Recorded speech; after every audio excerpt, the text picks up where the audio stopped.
So these are the steps.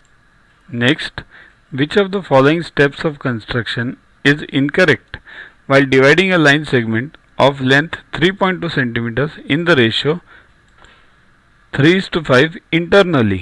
Okay, means what? Means there is a line segment of 3.2 and we have to divide this line segment into two parts, 3:5. Okay, that ratio. So first step will be obviously AB equals to 3.2. That's correct. Okay. Now second is what? We have to draw an acute angle BAX. That is also correct. Means why acute angle?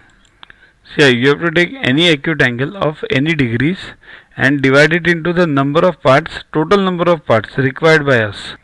So what is the total number of parts required? 5 plus 3, total 8 parts are required. So we'll have to divide it into 8 parts. So acute angle is correct. Step 3 is make 3 plus 5 plus 1, that is 9 equal parts. Now this step is wrong. Why? Because why 9 parts? We want 8 parts. 3 plus 5. So we require 8. So this step is wrong. Okay.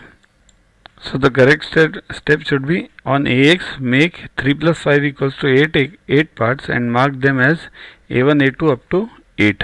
Then last step is correct. Join B to A8. From A3 draw A3C parallel to A8B. Point C divides AB internally in the ratio 3:5. So these are the correct steps now. Download Yuvaguru app from Play Store to get his videos, tests, question banks with explanations directly on your mobile. Get 500 plus questions with explanations and case studies on your PC. It's a separate paid version. Follow us on Facebook on this link. WhatsApp us on this number for any query related to purchases. Also,